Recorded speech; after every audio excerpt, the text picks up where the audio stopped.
नमस्कार सबै भाइ बहिनीहरूलाई। आशा छ तपाईँहरू सबैजना आरामै हुनुहुन्छ।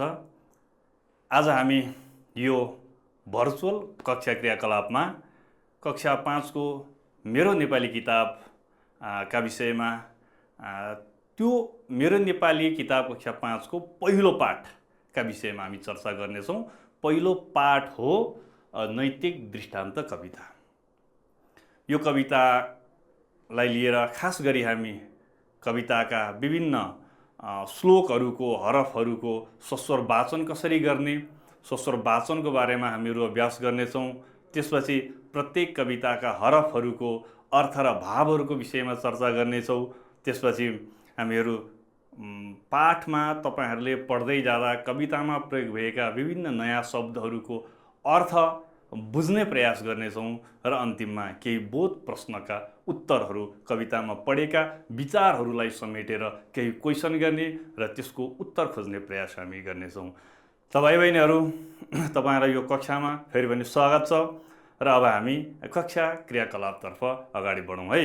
कक्षा क्रियाकलापमा प्रवेश गर्नु अगाडि तपाईहरु पनि आफूसँग भएको पाठ्यपुस्तक साथमा राख्नुहोला अनि कापी कलम सिसा कलम आवश्यक पर्ने चिजहरू पनि साथमै राख्नुहोला है।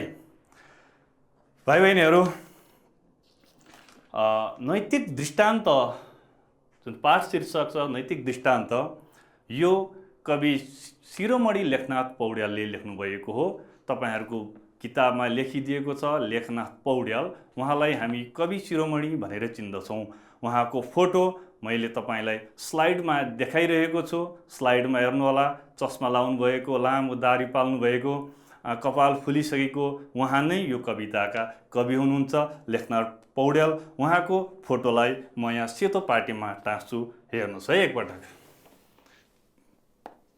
नैतिक दृष्टान्त कविताका कवि लेखनाथ पौड्यालको यो तस्बिर हो र उहाँको जन्म चाहिँ 1941 विक्रम सम्वत 1941 मा भएको थियो भने उहाँको निधन, उहाँको मृत्यु चाहिँ विक्रम सम्वत 2022 सालमा भएको थियो। लगभग 81 वर्ष उहाँ यस धरतीमा रहनुभयो र नेपाली कविता साहित्यको प्रशस्त सेवा गरेर उहाँ जानुभयो। अब उहाँले लेख्नुभएको नैतिक दृष्टान्त कविताका बारेमा म चर्चा गर्दैछु। नैतिक दृष्टान्त, नैतिक भनेको के हो र दृष्टान्त भनेको के हो, यो शब्दको अर्थ अलिकति प्रष्ट पारौँ। नैतिक भन्नाले नीतिसँग सम्बन्धित कुरालाई नैतिक भनिन्छ। नीति भनेको हामीले समाजमा कसरी बोल्ने, कसरी हिँड्ने, कसरी साथीभाइसँग व्यवहार गर्ने, मान्यजनहरूको कसरी आदर गर्ने, सत्कार गर्ने, राम्रा कामहरू कसरी गर्ने, बुझ्नु भएन? हामी सबैजनाले राम्रो काम गर्नुपर्छ, राम्रो काम कसरी गर्ने हो, त्यही कुरालाई नैतिक, त्यही कुरालाई नीति भनिन्छ र त्यो नीति बुझाउने कुराहरूलाई नैतिक भनेर भनिन्छ। राम्रो काम गर्नुपर्छ, किन राम्रो काम गर्ने, राम्रो काम गर्दा के फाइदा हुन्छ भन्ने कुरा बुझाउनलाई कविताले विभिन्न उदाहरणहरू दिएर आफ्नो विचार प्रस्तुत गरेको छ। कविताले त्यो हामीले सबैसँग मिठो बोल्नुपर्छ जस्तै भनेर मिठो बोल्दा के फाइदा हुन्छ, कसले मिठो बोल्छ हो, त्यो उदाहरणका रूपमा जुन देखिन्छ नि त्यसैलाई दृष्टान्त भनिन्छ। त्यसकारणले दृष्टान्त शब्दको अर्थ हुन्छ, हेर्नुस् है, उदाहरण। उदाहरण, उदाहरण भनेको कुनै पनि कुरालाई स्पष्ट पार्न दिइने दृष्टान्त, त्यही नै उदाहरण हो। अब यो नैतिक दृष्टान्त कविता शास्त्रीय लयमा लेखिएको छ। यसलाई छन्द भनेर पनि भन्छन्, शास्त्रीय लय। त्यो लयको नाम हो अनुष्टुप। अनुष्टुप छन्दमा, यो लयमा प्रत्येक हरफमा 18 वटा अक्षर हुन्छन् र प्रत्येक 8 अक्षरमा हामीले विश्राम लिनुपर्छ। यसरी 8 अक्षरमा विश्राम गरेर मात्रै हामी यो कवितालाई लयबद्ध रूपमा वाचन गर्न सक्छौँ। समग्रमा नैतिक दृष्टान्त कविताले हामीले एक आपसमा कसरी व्यवहार गर्नुपर्छ, कसरी राम्रा कामहरू गर्नुपर्छ, कसरी सबैको प्यारो बन्न सकिन्छ भन्ने कुरालाई विभिन्न उदाहरण दिएर प्रस्तुत गरेको छ। अब यो कवितालाई हामी सबैभन्दा पहिले स्वस्वर वाचन गर्नेछौँ। स्वस्वर वाचन गर्नका लागि तपाईहरु तयार हुनुहुन्छ? तयार बन्नुस् है, किनकि कवितालाई सस्वर वाचन गर्न जानिएन भने कविता पढ्नै सकिँदैन। कविताको मर्म नै सस्वर वाचन गर्न जान्नु हो। यसको कविताको विशेषता भनेकै वाचन हो। यसलाई लयमा वाचन गरिन्छ, रोकिनुपर्ने ठाउँमा रोकिनुपर्छ, अनि सरर अगाडि बढ्ने ठाउँमा अगाडि बढ्नुपर्छ। यसरी मात्रै कवितालाई वाचन गर्न सकिन्छ। अब तपाईँहरूलाई म स्लाइडमा एकपटक देखाउन चाहन्छु। स्लाइडमा हेर्नुहोस् है, हामी सस्वर वाचन सुरु गर्दैछौँ। सस्वर वाचनमा तपाईँहरूसँग पुस्तक छ, पुस्तक अगाडि राख्नुहोस् र यहाँ तपाईँहरूले नसुनेका, अर्थ नबुझेका नयाँ शब्दहरू पक्कै पनि छन्।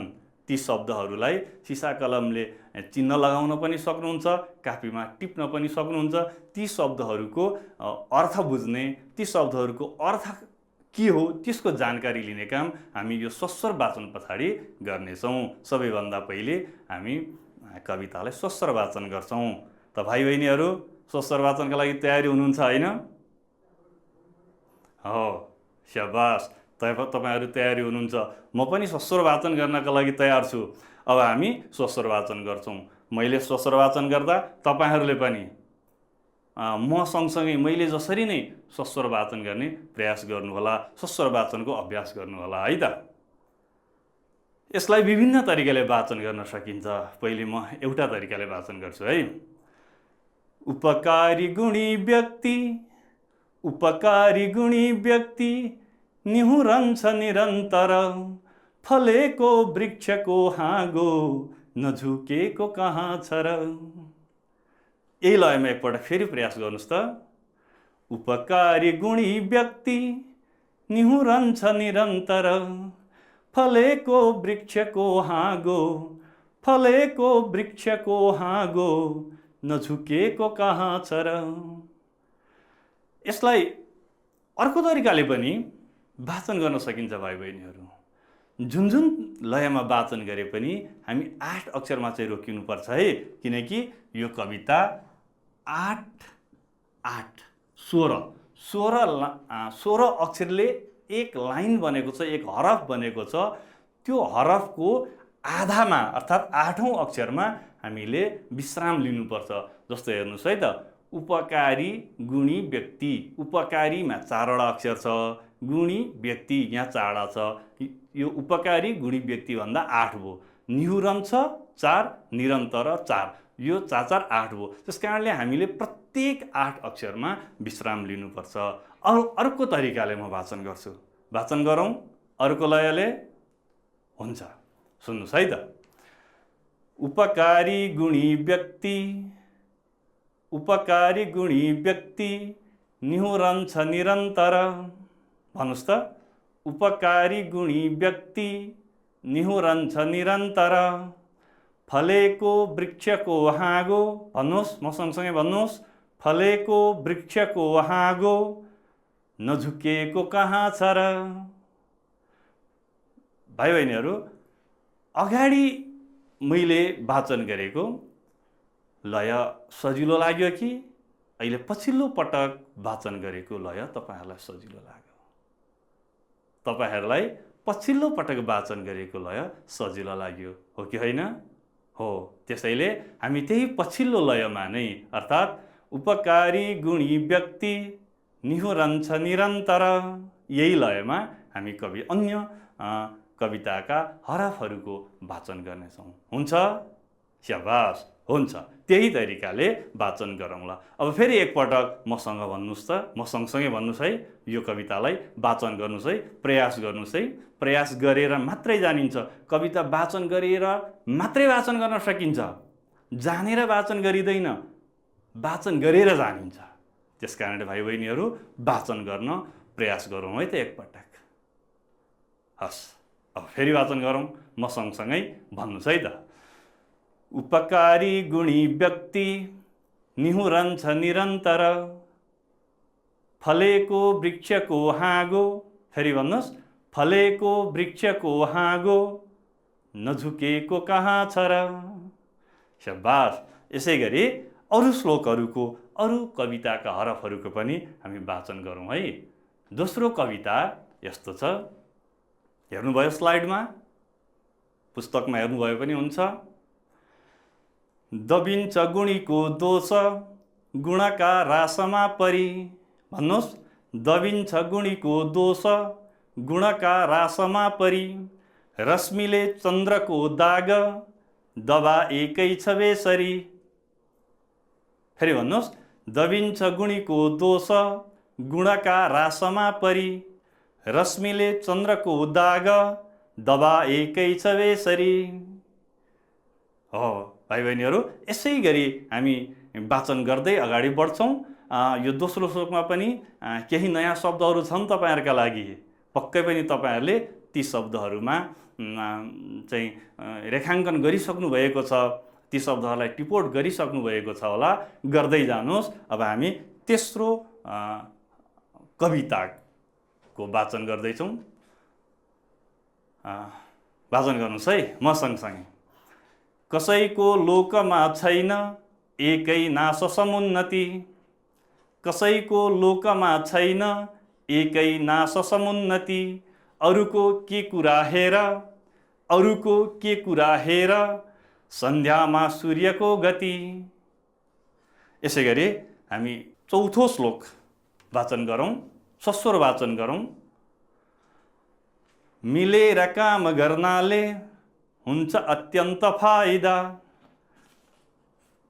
मिलेर काम गर्नाले हुन्छ अत्यन्त फाइदा। एकता हेर कस्तो छ मौरीको महमा सदा। मिलेर काम गर्नाले हुन्छ अत्यन्त फाइदा। एकता हेर कस्तो छ मौरीको महमा सदा। भाइ बहिनीहरू, स्वर वाचन गर्न आयो तपाईँहरूलाई? अब यो पाँचौँ कवितालाई पनि यसै गरी स्वर वाचन गरौँ है। गर्नुहोस् है म सँगसँगै। तयार हुनुहुन्छ? ल। योग्य स्थान विषयमान, योग्य स्थान विषयमान, सानाले पनि पाउँछ। कृष्णका तटको ढुङ्गो देवता कहलाउँछ। कृष्णका तटको ढुङ्गो देवता कहलाउँछ। र अब अन्तिम कविता, तपाईँहरूको पाठको नैतिक दृष्टान्त पाठको अन्तिम कविता, यसलाई पनि वाचन गरेर सकिहालौँ। मूर्खका मनमा अर्ती गाली तुल्य बिजाउँछ। मूर्खका मनमा अर्ती, फेरि भन्नुहोस्, मूर्खका मनमा अर्ती गाली तुल्य बिझाउँछ। दूध पान गरी सर्प खाली विष बगाउँछ। दूध पान गरी सर्प खाली विष बगाउँछ। स्याबास भाइ बहिनीहरू, तपाईँहरूले गति र यतिको क्रम मिलाएर आठौँ अक्षरमा विश्रामसहित सस्वर वाचन गर्नुभयो। म सँगसँगै थप अभ्यास अझै गर्दै जानुहोला। यसपछि अघि मैले तपाईँहरूलाई सुरुमै भनेको थिएँ, कविताका अंशमा, कविताका हरफहरूमा तपाईँहरूले देख्नुभएका, तपाईँहरूले अर्थ बुझ्न तपाईँहरूलाई गाह्रो भएका शब्दहरूको टिपोट गर्नुहोस् भनेर मैले तपाईँहरूलाई जानकारी गराएको थिएँ। त्यसअनुसार तपाईँहरूले पक्कै पनि केही कठिन शब्दहरूको अर्थ टिप्नु भएको छ भन्ने मलाई लाग्छ। मैले पनि केही शब्दहरूको अर्थ र तिनका केही शब्दहरू र तिनका अर्थ लिएर आएको छु। तपाईँहरूले ती शब्दको अर्थ मिले नमिलेको, बुझे नबुझेको, अनुमान गरे अनुसार मिले नमिलेको हेर्नुहुनेछ र बिल्कुलै नबुझेको शब्द भए ती शब्दहरूको अर्थ बुझ्नुहुनेछ, याद राख्नुहुनेछ भन्ने मैले आशा गरेको छु। सबैभन्दा पहिले हेर्नुहोस् है, पहिलो श्लोकमा, पहिलो कवितामा पहिल्यै शब्दको रूपमा प्रयोग भएको एउटा शब्द थियो। त्यो शब्द के होला?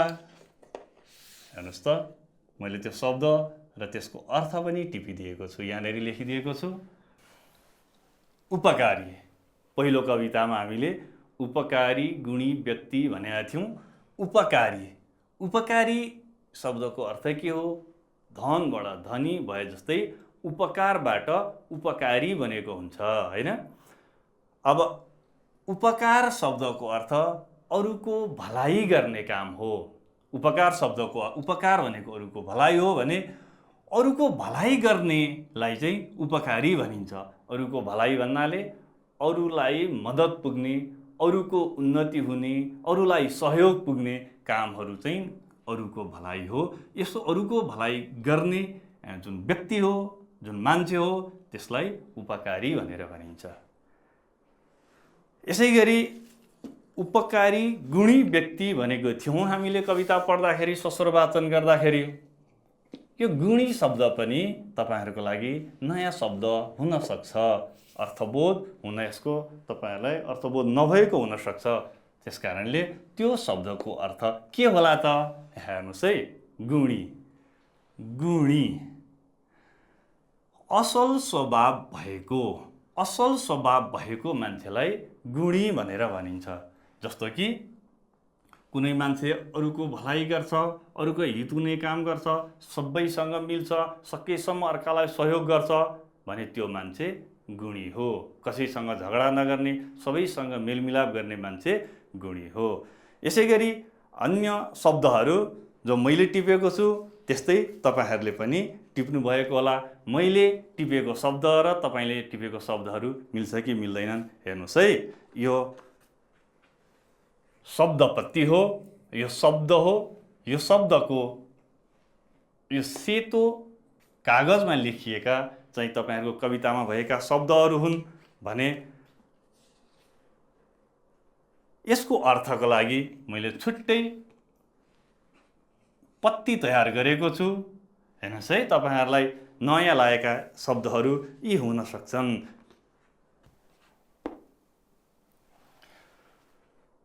अब यी शब्दहरू हेरौँ। दोष। दोष भाइ बहिनीहरू, के होला दोष शब्दको अर्थ?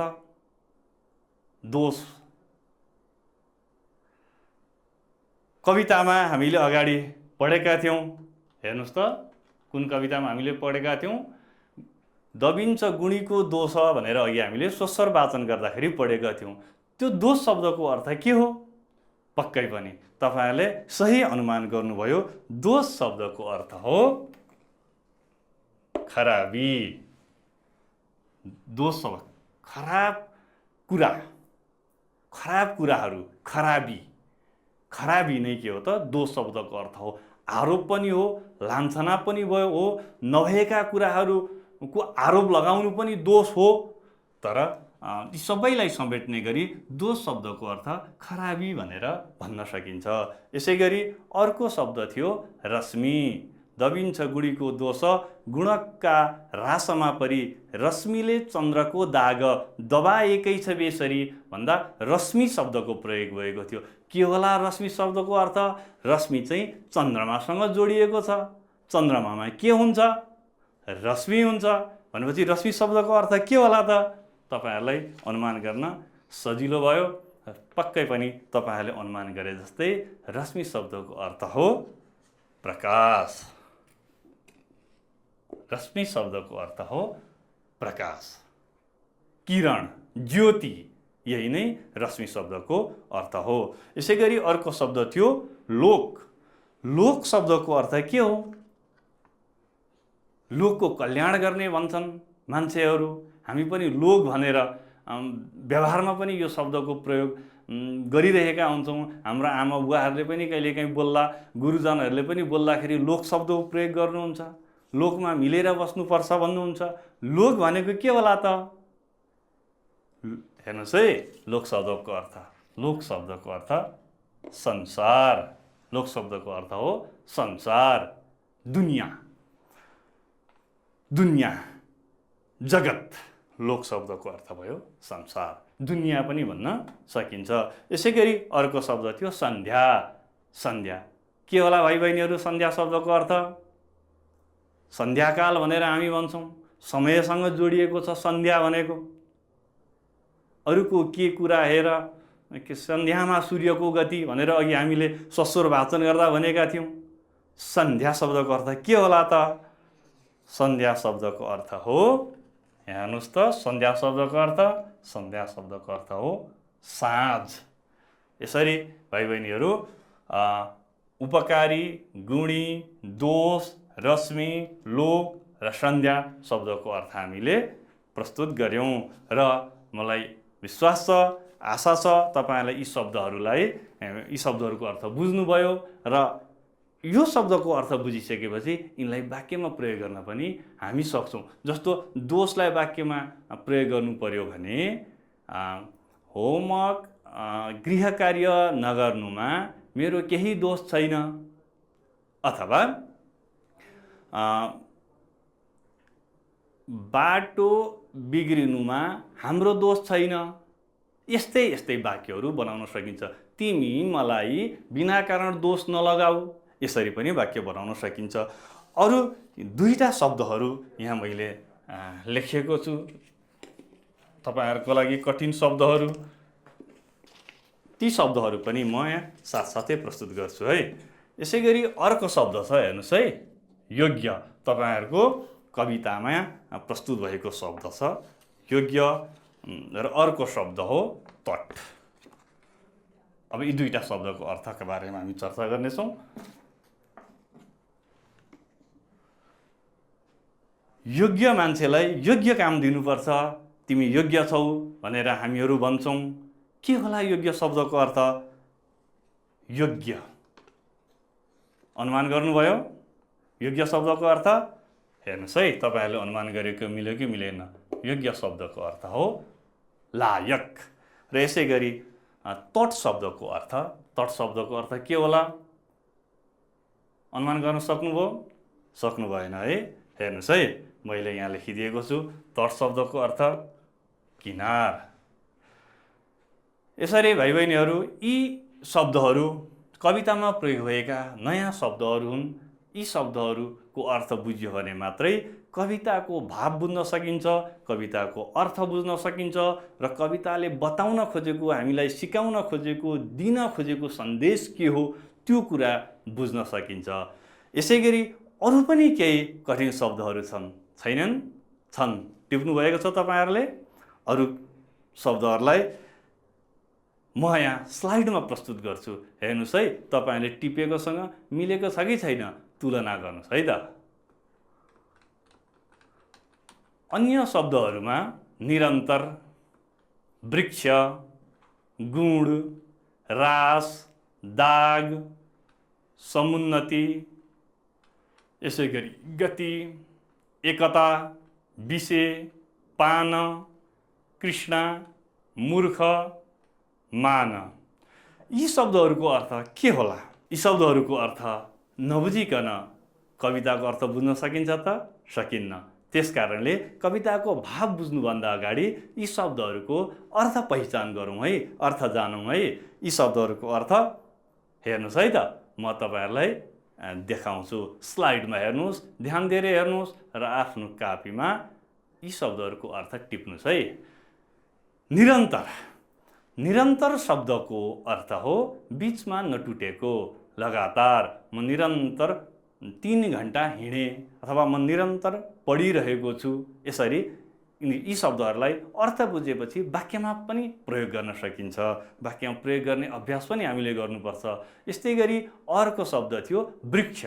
वृक्ष शब्दको अर्थ हो रुख। रुख भनौँ भने हामीलाई कति सजिलैसँग बुझिन्छ, तर वृक्ष भन्दा अर्थ नबुझिन सक्छ। त्यसकारणले यी शब्दहरूको अर्थ हामीले बुझ्नुपर्छ है। वृक्ष शब्दको अर्थ थियो रुख। यसैगरी गुण शब्दको अर्थ हुन्छ, अघि हामीले गुणी भनेर बुझिसक्यौँ, त्यसकारणले गुणको नि अर्थ सजिलै बुझिन्छ। गुण भनेको असल स्वभाव, गुणी भनेको असल स्वभाव भएको। यसैगरी रास भनेको थुप्रो, रास धेरै ठुलो, थुप्रो थुपारेर राखिएको चिज, त्यसलाई रास भनिन्छ। यसैगरी दाग भनेको टाटो, हाम्रो कपडामा कहिलेकाहीँ टाटो लाग्छ नि, हो त्यसलाई दाग भनिन्छ। कुनै पनि वस्तुमा लागेको नराम्रो चिन्ह भन्न खोजिएको हो दाग भनेर। यसैगरी समुन्नति भनेको बढ्ने काम, विकास, बढ्दै जानु, उन्नति हुनु, प्रगति हुनु, त्यही हो समुन्नति शब्दको अर्थ। यसरी अर्को शब्द थियो गति। गति शब्दको अर्थ हो हिँडाइ पनि हुन्छ, हिँड्नु। कुनै पनि प्राणी वा वस्तुको अवस्थालाई पनि गति भनिन्छ। हेर कस्तो गति भएछ, यसको अवस्था भएछ भनेको। कुनै पनि प्राणी वा वस्तुको राम्रो वा नराम्रो अवस्था, गति। एक ठाउँबाट अर्को ठाउँसम्मको चाल हिँडाइ त्यो पनि गति नै हो। यसै गरी एकता, एकता शब्दको अर्थ त भाइ बहिनीहरूले राम्ररी बुझ्नुभएकै छ। एक अर्कामा एक आपसमा मिलेर बस्ने काम, मेलमिलाप। एकता शब्दको अर्थ यही हो, एक हुने काम, एकता। यसै गरी विषय, योग्य स्थान विषय मान भनेर कवितामा अघि हामीले स्वस्वर वाचन गरेका थियौँ। विषय भनेको चाहिँ मा, घर विषय भने घरमा, स्थान विषय भनेको ठाउँमा। त्यसै कारण त्यसले विषय शब्दको अर्थ मा। यसै गरी पान, पिउने काम। अनि कृष्णा, कृष्णा भनेको चाहिँ यहाँ कालीगण्डकी नदीलाई कृष्णा भनेर भन्न खोजिएको। कृष्णाका तट, तट भनेको किनार भनेर अघि भनेका थियौँ हामीले। तट भनेको किनार भनेर अघि हामीले भनेका थियौँ। कृष्णाका तट, कालीगण्डकी नदीको किनार, छेउ, नदीको छेउ, कृष्णाका तट, कृष्णा, कालीगण्डकी नदी। यसै गरी मूर्ख, मूर्ख भनेको बुद्धि नभएको मान्छे, लेखपढ गर्न नजान्ने, अज्ञानी। यसरी अज्ञानी मान्छेलाई पनि मूर्ख भनेर भनिन्छ। त भाइ बहिनीहरू, तपाईँहरूले पक्कै पनि अब चाहिँ यो पाठमा भएका कठिन शब्दहरूको अर्थ जान्नुभयो। अब यी शब्दहरूको अर्थ जानेपछि हामीहरूलाई कविताका भावहरू बुझ्न सजिलो हुन्छ। अब हामी कविताको अर्थ र भाव बुझ्ने होइन त। यसै गरी अन्तिम शब्द हामीले टिपोट गरेको अन्तिम शब्द छ मान। मान भनेको के हो त? मान, सम्मान भनेर हामीहरू भन्छौँ। कदर गर्नु, अर्कालाई इज्जत गर्नु, सम्मान गर्नु। इज्जत, सम्मान, यही नै मान शब्दको अर्थ हो। त भाइ बहिनीहरू, हामीले कठिन शब्दका अर्थहरू के रहेछ त्यो बुझ्ने काम गऱ्यौँ। अब हामीहरूलाई कविताको भाव बुझ्न, कविताले बताएको अर्थ बुझ्न सजिलो हुन्छ। अब हामी कविताको अर्थ बुझ्नतिर लाग्ने होइन त? तयार हुनुहुन्छ कविताको अर्थ बुझ्न? कविताले हामीलाई विभिन्न कामहरू, राम्रा कामहरू गर्न सिकाएको छ। कस्ता काम हामीले गर्नुपर्छ, कस्ता काम गर्नु हुँदैन, त्यो कुरा बताएको छ। अब त्यतातिर लागौँ है त। कविताको अर्थ जान्ने, अर्थ बुझ्ने, त्यसका लागि कविताको अर्थ विश्लेषण गर्नुपर्छ। अब हामी कविताका अर्थ जानौँ है त। कविताले के भनेको त्यो कुरा बुझौँ है त। यसलाई कविताको अर्थबोध वा भावबोध भनेर पनि भनिन्छ। पहिलो कविता थियो, उपकारी गुणी व्यक्ति निहुरन्छ निरन्तर, फलेको वृक्षको हाँगो नझुकेको कहाँ छ र। अर्काको उपकार गर्ने, अर्काको भलाइ गर्ने, असल बानी बेहोरा भएको मान्छेमा घमण्ड हुँदैन। ऊ अर्कालाई सम्मान गर्छ र अर्काको अगाडि निहुरेर व्यवहार गर्छ, नम्र हुन्छ। ऊ सधैँ नम्र हुन्छ। जस्तो उदाहरण, दृष्टान्त भने थियो नि, उदाहरण हेर्नुहोस् त। उदाहरण दिएको छ फलेको रुखको हाँगो। फलेको रुख जहिले नुहुन्छ, आफूमा फलेको फल अरूले खाइदिउन् भनेर झुक्छ। सुकेको रुख, नफलेको रुख ठिङ्ग उभिएको हुन्छ, फलेको रुख झुक्छ। त्यसैले जसरी उपकारी व्यक्तिलाई सबैले समाजमा इज्जत गर्छन् किनकि ऊ नुहुन्छ, ऊ झुक्छ, फलेको वृक्षलाई नि सबैले मन पराउँछन् किनकि ऊ पनि झुक्छ। र यसबाट के बुझिन्छ त भाइ बहिनीहरू भन्दा, उपकारी व्यक्ति झुक्ने, फलेको वृक्ष पनि झुक्ने। यो उपकारी व्यक्ति झुक्छ भन्ने कुरा बुझाउनका लागि फलेको वृक्षको यहाँ उदाहरण दिएको हो। त्यसकारणले उपकारी गुणी व्यक्तिहरू जहिले पनि नम्र हुन्छन्। त्यसकारणले हामी पनि नम्र बन्नुपर्छ। हामी पनि फलेको वृक्ष चाहिँ झुक्नुपर्छ, अरूलाई इज्जत गर्नुपर्छ, घमण्ड गरेर मै ठुलो हुँ भन्ने खालको विचार हामीले राख्नु हुँदैन भन्ने कुरा बताउनु नै यो कविताको भाव हो। हेर्नुहोस् त, मैले स्लाइडमा लेखिदिएको छु, फलेको रुख जस्तै हामीले पनि मान्यजनका सामु विनम्र भएर बोल्ने तथा व्यवहार गर्ने बानी गर्नुपर्छ भन्ने कुरा बताउनु नै यो पहिलो कविताको अर्थ हो र यही नै भाव पनि हो। अब हामी दोस्रो कवितातिर लागौँ। दबिन्छ गुणीको दोष गुणकारा समापरि, रश्मिले चन्द्रको दाग दबाएकै छ बेसरी। हेर्नुहोस् है, चन्द्रमामा धेरै गुणहरू हुन्छन्। शीतलता हुन्छ, प्रकाश हुन्छ, सुन्दरता हुन्छ। यी धेरै गुणहरू चन्द्रमामा हुन्छन्। तपाईँहरूले देख्नुभएको छ पूर्ण चन्द्रमा, पूर्णिमाको दिन चन्द्रमा पूर्ण गोलो बनेको हुन्छ। त्यहाँ चन्द्रमाबाट शीतलता पाइन्छ, प्रकाश पाइन्छ, सुन्दरता पाइन्छ। अझ हाम्रा धर्मशास्त्रहरूले त त्यहाँ अमृत हुन्छ भनेर पनि भन्छन्। यति धेरै गुणहरू चन्द्रमामा छ, तर त्यही बिचमा एउटा सानो दाग छ। हामी त्यो दागको वास्ता गर्दैनौँ, किनकि चन्द्रमाको दाग चाहिँ उसको धेरै गुणहरूले दबाइदिएको छ, लुकाइदिएको छ।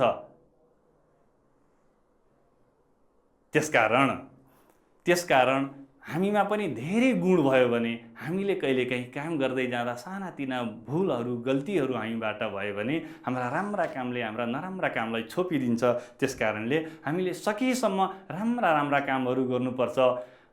राम्रा कामहरू गर्दा कुनै दिन गल्ती भइहाल्यो भने पनि त्यसलाई सबैले क्षमा गरिदिन्छन्। राम्रो मान्छे हो, गर्दा गर्दै गल्ती भएछ भनेर मान्छेले हामीलाई लान्छना लगाउँदैनन्, दोष लाउँदैनन्। यही कुरो यो कविताले भनेको। यहाँ हेर्नुहोस् त, मैले भाव, यो कविताले बताएको भाव के हो त्यो यहाँ लेखिदिएको छु। समाजमा असल काम गर्ने मान्छेबाट भुलवश कुनै दिन नराम्रा कामहरू भइहाल्यो भने पनि त्यस्ता गल्तीहरूलाई, त्यस्ता भुलहरूलाई दोष लगाउँदैनन्, मान्छेहरूले इज्जत गर्छन्। यही कुरो यो कविताले भनेको हो। अब तेस्रो कविता थियो, कसैको लोकमा छैन एकै नासो समुन्नति, अरूको के कुरा हेर सन्ध्यामा सूर्यको गति। सूर्य पनि आधा दिन बितेपछि कमजोर हुँदै जान्छ अनि साँझमा अस्ताउँछ। आधा दिनसम्म सूर्य माथि आकाशमा जान्छ, तेज पनि बढ्दै जान्छ। आधा दिन 12 बजे पछाडि उसको तेज पनि कमजोर हुन्छ, प्रकाश कमजोर हुन्छ अनि ओह्रालो झर्दै जान्छ र अस्ताउँछ। यसबाट के बुझिन्छ त भन्दाखेरि सूर्य जस्तो मान्छे, सूर्य जस्तो पराक्रमी, त्यत्रो ठुलो लोकलाई नै उज्यालो बनाउने त्यस्तो वस्तुको त अधोगति हुँदो रहेछ। त्यस्तो मान्छेको त प्रगतिमा चाहिँ बाधा पुग्दो रहेछ, प्रगति पनि खस्किँदो रहेछ भने हाम्रो पनि सधैँ प्रगति भएन भनेर हामीले चिन्ता लिनु हुँदैन। उन्नति सधैँ एक नासले नहुने भएकाले म कमजोर भएँ भनेर चिन्ता लिनु हुँदैन। यही कुरो यो कविताले बताएको हो। अब कविताको चारौँ कविताले चाहिँ हामी सबैले मिलेर काम गर्नुपर्छ, मिलेर काम गर्दाखेरि फाइदा हुन्छ भनेर मौरीको उदाहरण दिएको छ। मौरीले मह पार्दाखेरि चाहिँ एक भएर सबैले मिलेर मह जम्मा गर्छन् र पछि सबैले मिलेर खान्छन्। त्यसकारणले मिलेर काम गर्दा सबैलाई फाइदा हुन्छ भन्ने कुरा चाहिँ यो चौथो कविताले बताएको हो। हेर्नुहोस् त, मिलेर काम गर्दा सबैलाई फाइदा हुने भएकाले सबैसँग मिलेर काम गर्नुपर्छ भनेर यो कविताले भनेको हो। बुझ्नु हुँदैछ? पक्कै पनि बुझ्नु हुँदैछ, किनकि तपाईँहरूले यहाँका शब्दहरूको अर्थ बुझिसक्नु भएको छ। त्यसकारणले भाव बुझ्न तपाईँहरूलाई अर्थ बुझ्न, भाव बुझ्न तपाईँहरूलाई गाह्रो हुँदैन। अब पाँचौँ कविता हेर्नुहोस् है त। योग्य स्थान विषय मान सानाले पनि पाउँछ, कृष्णका तटको ढुङ्गो देवता कहलाउँछ। हामी चाहिँ आफ्नो ठाउँमा बस्न सक्नुपर्छ। कालीगण्डकी नदीको किनारमा रहेको ढुङ्गो उचित ठाउँमा बसेको हुनाले त्यसलाई मान्छेहरू शालिग्रामको रूपमा, देवताको रूपमा, भगवान विष्णुको प्रतीकका रूपमा त्यो देवतालाई पूजा गर्छन्, ढुङ्गालाई देवता मानेर पूजा गर्छन्। तर त्यो ढुङ्गो बाटामा छ भने मान्छेहरूले कुल्चिँदै हिँड्छन्। तर त्यही ढुङ्गो कृष्णा गण्डकी, काली गण्डकी नदीको किनारमा छ भने त्यसलाई विष्णु भगवानको रूपमा पूजा गर्छन्। यसबाट हामीले के बुझ्नुपर्छ भने आफ्नो ठाउँमा बस्ने मान्छेले सम्मान पाउँछ, त्यो सानो होस् या ठुलो मान्छे होस्। साना मान्छेले पनि आफ्नो ठाउँमा बस्न सक्यो भने ठुला मान्छेले पनि उसलाई सम्मान गर्छन्। पक्कै पनि भाइ बहिनीहरू, हामीले पनि आफ्नो ठाउँमा बसेर काम गर्न सिक्नुपर्छ, अनि मात्रै सम्मान पाइन्छ। र अन्तिम कविता, मूर्खका मनमा अरती गाली तुल्य बिजाउँछ, मूर्खका मनमा अरती गाली तुल्य बिजाउँछ, दुध पान गरी सर्प खाली विष बगाउँछ। दुध पिएर सर्पले आफ्नो स्वभावलाई असल बनाउँदैन, बरु झन् विषालु बन्छ र विष बगाउँछ। सर्पले दुध खायो भने दुध जस्तो तागतिलो वस्तु, पवित्र वस्तु, सबैलाई चाहिने, सबैले खाने, सबैले मन पराउने दुध, त्यो खाएर आफ्नो शक्ति बढाउनको सट्टा विष बगाउँछ, विष बढाउँछ। दुष्ट मान्छे, मूर्ख मान्छे पनि त्यस्तै हुन्छ। उसलाई कसैले राम्रो अर्थी उपदेश दियो भने उसको मनमा चसक्क घोच्छ, उसलाई त्यो अर्थी मन पर्दैन। यही कुरा यो कविताले भनेको भाइ बहिनीहरू। र मान्यजनबाट पाएको अर्थीलाई हामीले राम्ररी प्रयोग गर्नुपर्छ, राम्रो कामका लागि प्रयोग गर्नुपर्छ भन्ने बुझाउनु यो कविताको भाव हो। भाइ बहिनीहरू, तपाईँहरूलाई मैले कविताको भावका बारेमा केही कुराहरू बताएँ। तपाईँहरूले पक्कै पनि बुझ्नुभएको छ। अब तपाईँहरूले बुझेको कुराबाट एउटा दुईटा सानो क्वेसन, प्रश्न उत्तर सोध्छु है। हेर्नुहोस् है त्यस स्लाइडमा, उपकारी गुणी व्यक्ति कस्तो हुन्छ भन्नुहोस् त। उपकारी गुणी व्यक्ति फलेको वृक्ष जस्तै नम्र स्वभावको हुन्छ, झुक्ने नम्र स्वभावको हुन्छ। रश्मिले के दबाएको हुन्छ? कविताले स्पष्ट भनेको छ। के दबाएको हुन्छ भन्नुहोस् त? केलाई छोपेको हुन्छ भन्न खोजेको हो। ठिक भन्नुभयो। तपाईँहरूले भनेको उत्तर एकदम मिलेको छ। रश्मिले चन्द्रको दाग दबाएको हुन्छ। अब अर्को कविता, साँझमा सूर्यको गति हेरेर के सिक्न सकिन्छ? अरूको के कुरा हेरेर सन्ध्यामा सूर्यको गति भनेर अघि पढेका थियौँ। के होला उत्तर? हेर्नुहोस् है, यहाँ साँझमा सूर्यको गति हेरेर लोकमा कसैको एकै नाश समुन्नति हुँदैन भन्ने कुरा सिक्न सकिन्छ। अनि अर्को क्वेसन, अर्को प्रश्न, किन मिलेर काम गर्नुपर्छ? अघि मौरीको उदाहरण दिएर कविताले बताएको थियो किन मिलेर काम गर्नुपर्छ। पक्कै पनि तपाईँहरूले सही उत्तर अनुमान गर्नुभएको छ। सबैलाई अत्यन्त फाइदा हुने भएकाले मिलेर काम गर्नुपर्छ। सानाले कसरी मान पाउँछन्? यो त हामीले भर्खरै चर्चा गरेका थियौँ। योग्य स्थानमा बस्दा सानाले मान पाउँछन्। र अन्तिम प्रश्न छ भाइ बहिनीहरू, ध्यान दिएर हेर्नुहोस्। कसको मनमा अर्थी बिजाउँछ? भन्नुहोस् त, कसको मनमा अर्थी बिजाउँछ? ठिक भन्नुभयो, मूर्खको मनमा अर्थी बिजाउँछ। भाइ बहिनीहरू, आजको यस कक्षा क्रियाकलापमा हामीहरूले नैतिक दृष्टान्त कविताको स्वस्वर वाचन गऱ्यौँ। त्यहाँ आएका नयाँ शब्दहरूका बारेमा चर्चा गर्दै तिनका अर्थहरू हामीले स्पष्ट पार्यौँ। यसै गरी कविताको अर्थ र भावका सन्दर्भमा चर्चा गर्दै अन्तिममा केही प्रश्नोत्तरहरू गऱ्यौँ। आशा छ तपाईँहरूले कविताका बारेमा धेरै बुझ्नुभएको छ र अब यसैका आधारमा अन्य अभ्यासहरू पनि गर्न समर्थ हुनुहुनेछ भन्ने विश्वास लिएको छु। आजलाई यति नै गरौँ। नमस्ते।